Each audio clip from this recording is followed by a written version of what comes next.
কি?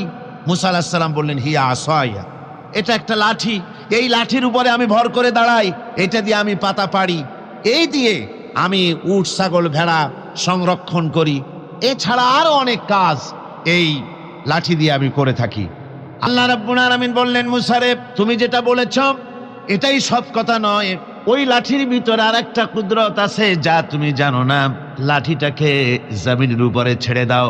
মুসা আলাইহিস সালাম লাঠি যখন জমিনের উপরে ফেলে দিলেন, হিয়া হাইয়াতুন তাসআব, লাঠি কি হয়ে গেল? বিরাট অজগর হয়ে গেল। মুসা আলাইহিস সালাম ভয় পেলেন। আল্লাহ রাব্বুল আলামিন বললেন, ভয়ের কারণ নাই, খুযহা ওয়ালা তাখাফ, ভয় পেও না, ওটাকে ধরো। মুসা আলাইহিস সালাম ভয় পেলেন না, আল্লাহ বলছেন ভয় পেও না, ধরো। মুসা আলাইহিস সালাম ভয় করলেন না, ধরলেন, কি হয়ে গেল? লাঠি হয়ে গেল। মুসা আলাইহিস সালাম এই লাঠি নিয়ে ফেরাউন যেখানে তার দলবল নিয়ে, তার জাদুকরদের নিয়ে জাদু দেখাবার জন্য উপস্থিত হলো, সেখানে জাদুকরেরা জাদু মন্ত্রপুত করে সমস্ত লাঠি হাতের কাছে যা ছিল সবগুলোকে তারা সাপ, সিংহ, বাঘ ইত্যাদি বানিয়ে দিল।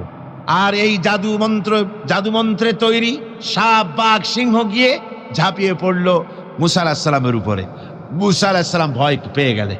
আল্লাহ রাব্বুল আলামিন বলেন, মুসা রে, ভয় নাই, বাতিলের সামনে ময়দানে তোমাকে নামায় দিয়া তোমাকে একা আমি ছেড়ে দেই নাই, আমি আল্লাহ রাব্বুল আলামিন তোমার সাথে আছি, ভয় করার কোনো কারণ নাই, হাতের লাঠি ছেড়ে দাও। মুসা আলাইহিস সালাম লাঠি ছেড়ে দিলেন, লাঠি সাপ হয়ে গেল। আর যখন হা করলো, জাদুকরদের তৈরি করা সমস্ত সিংহ, বাঘ আর সাপগুলি মুসা আলাইহিস সালামের লাঠির পেটের মধ্যে ঢুকে গেল। সাহাবায়ে কেরামদের সঙ্গে রোমকদের লড়াই হতেছে, রোমক সৈন্যরা যুদ্ধে জিততে পারতেছে না কিছুতেই। এরপরে তারা গোয়েন্দা বিভাগের লোক পাঠায় দিল, এদের সঙ্গে জিততে পারি না কেন, একটু খুঁজে দেখে আসো রাত্রে এরা করেটা কি। গোয়েন্দা বিভাগের লোক সারা রাত ঘুরে ঘুরে তারপরে এসে রিপোর্ট করলো। এরপরে এসে তাদের প্রধানের কাছে রিপোর্ট করলো, আমরা যার কাছে গিয়েছিলাম দেখে এলাম, হুম বিল্লাইলি রাহবানুন ওয়া বিন্নাহারি ফুরসানুন, আমরা দেখে এলাম যাদেরকে দিনের বেলায় প্রচন্ড শক্তিশালী